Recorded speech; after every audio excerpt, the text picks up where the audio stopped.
Nigel Farage has embarrassed the establishment, challenged me, come at me. Why did all the other parties avoid standing? Why have these parties sort of seemingly run scared? Farage doesn't turn up to the count.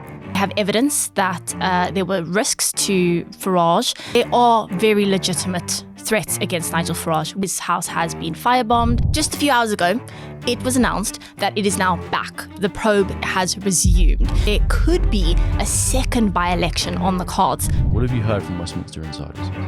Well, hello and welcome to this very special episode of the Daily Expresso, and thanks again to our sponsor, the Pure Gold Company, for sponsoring this episode. Check the link in the description below. Steph, let's get down to business. Nigel Farage has embarrassed the establishment, I would say.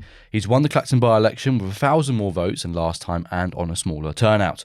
The establishment tried to take him down with this whole investigation into his finances, and he's just thrown down the gauntlet, be like, challenge me, come at me. And guess what? The little plan has backfired. That's the way I'm seeing it. Tell us what's happened, Steph. so we have a Clacton MP again. Nigel Farage is back in his seaside common seat. Nice. I think there's several interesting things to look at and assess from the results. One is actually the voter share. So Nigel Farage got 63% of the vote. That is actually slightly below expectations. Oh, really? There was a poll that had suggested Count Face, who was his arch rival in this, would have gotten 20%. He actually got significantly more than that. So on that front, things maybe weren't ideal. But as you said, he got 1,000 more votes, Nigel Farage, and that is, of course, a win. And on a lower turnout, right? So the turnout this time was 44%, which I've read this morning is at least the lowest since 2010, possibly even further back. So it's interesting that he's got more votes on a lower turnout. But then I suppose when the opposition candidate is a man with a bin on his head, you're not going to get huge amounts of turnout from the opposition, I suppose. So what percentage of the vote did Count Binface get if he got more than 20%? So on that, so I think the 44% is actually also interesting because it means that for locals in Clacton, they didn't think this was a farce. Which is important. Count Binface got more than 9,000 votes. That is quite significant for a man with a lid as a face. Yes, it is a bit nuts, isn't it? So Farage doesn't turn up to the count, right? He's claiming Essex police advised him to stay away. The BBC, they've spoken to Essex police supposedly, and they're saying, well, that's not the case. Actually, we didn't say that at all. Who do we believe, Steph? Who do we believe? Well, the interesting thing is Richard Tice, Reform's deputy, was on the airwaves, and when asked, he claimed that they have evidence that there were risks to Farage. When asked if they would publish that evidence, Tice said no. The thing is, there are very legitimate threats against Nigel Farage. We know that his house has been firebombed. Anne Widdecombe was unfortunately killed not that long ago, and that is under investigation by police. So there are very genuine, serious risks to him. I think critics feel that it was a bad show of him not to turn up to the count. He is the one that triggered this race. And I think even Andy Burnham showed up. I was at that overnight count in Makerfield, and there was a man dressed in weird and wonderful things. Yeah. Count Face was there. That is just democracy at its finest in the UK. So who to believe? I think time will tell. But it is fair to say that there are absolutely genuine risks to Nigel Farage's life. I did see that he was at something called Farage Fest, which looked like great fun. Big piss up basically in Clacton Pier. Fair play to him. Maybe it was safer there. Look, why did all the other parties avoid standing? From the average Joe's point of view, I'm looking at that and I'm going, you look weak. You look really, really weak. If you don't stand against him, they'll come out with all their excuses. They'll say, well, this is a farce. He's put on this circus. We don't want to be a clown in the circus. We're not taking part in this.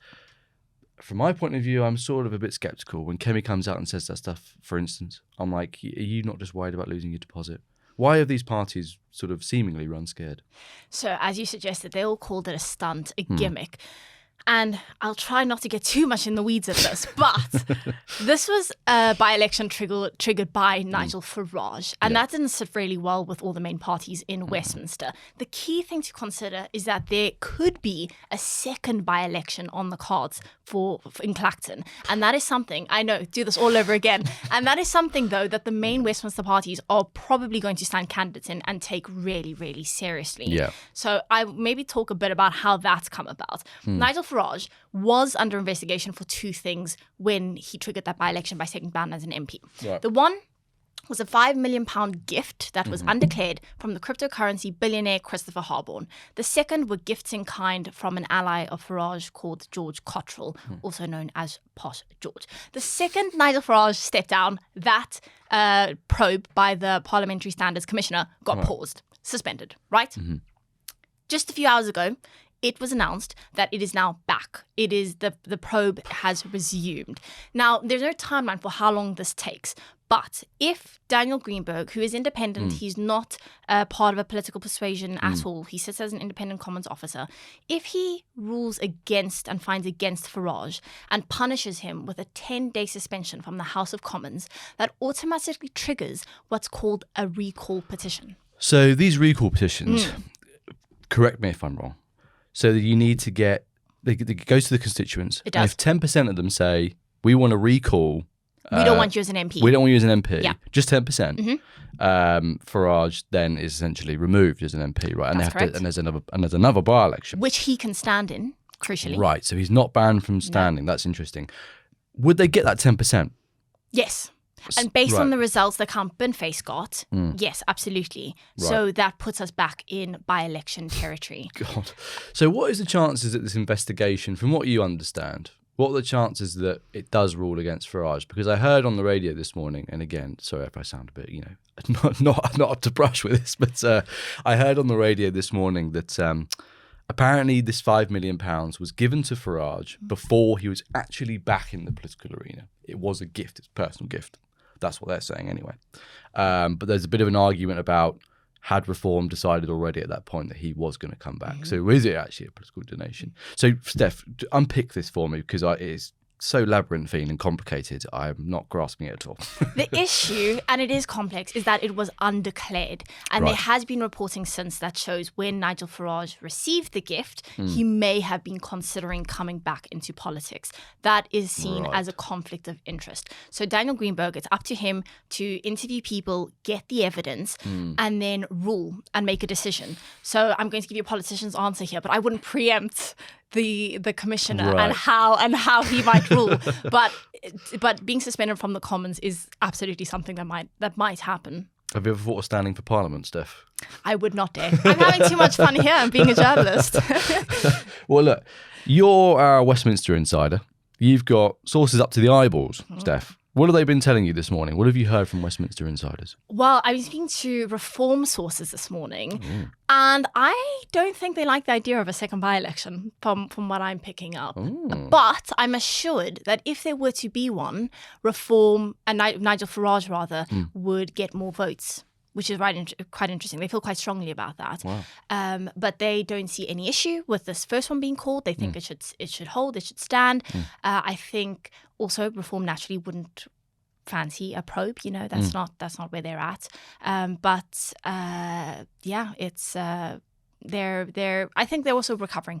The one I spoke to was eating pie and mash in a cafe, and I think it has been a long stretch on a campaign trail. The last thing they're thinking about is another by-election, basically. Exactly. Aren't we all in Westminster? Everything's digital now, isn't it?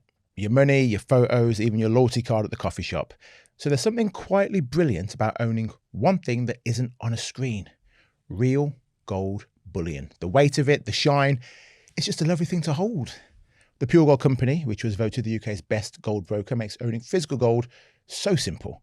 Tax-free gold coins from the Royal Mint with friendly one-to-one guidance from your first question to final delivery. No jargon, no pressure, no call centre queues. Insured to your door or stored in a secure professional vault. And you can download their comprehensive guide to buying gold by visiting their website. See the link in the description. Oh, and by the way, tell them JJ sent you.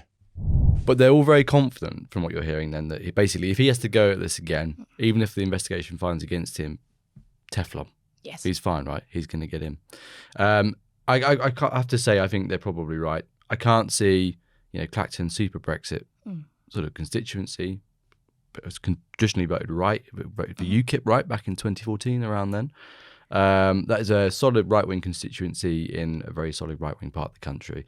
Farage has done a good job, some would say, of representing them. He's their kind of guy.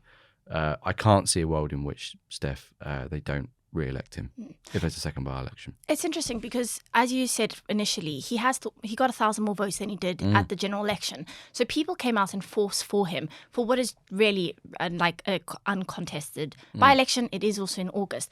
But Count Binface did get quite a significant proportion of the vote as well, which shows that the people who love Farage love him and the people who don't. I think also something to consider is that we're in quite a different political climate now compared to even when Nigel Farage called that by-election and triggered it because of Andy Burnham. Andy Burnham is Prime Minister. We haven't quite seen the Burnham bounce that maybe many were expecting and Labour was hoping for. That hasn't happened. But Reform has also not taken down Kemi Badenoch. She is incredibly popular and doing well in the polls.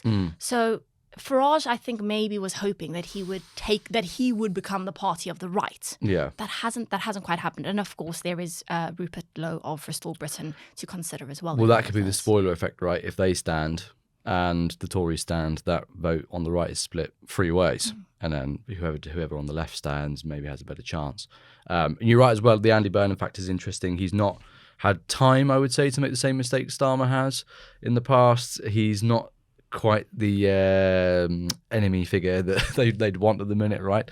Not yet. Not the yet. MPs are Give still it on time. holiday, James. I need to say Parliament is still in yeah. recess. Yeah. So once everyone's back in September, Give it 3 weeks. give it 3 weeks and there'll be Give it 3 trouble weeks. brewing, I'm sure. We'll be getting 200,000 views an episode. Fantastic. Can't wait. Look, Steph, thanks so much for the insight. Always good to have you on. And thanks for watching. Don't forget to hit like, share, subscribe. And most importantly, Steph, what button do they need to hit? Hit the hype button. Hit the hype button. More people will see this. They'll see less Sky News, less BBC, work rubbish. They'll see this.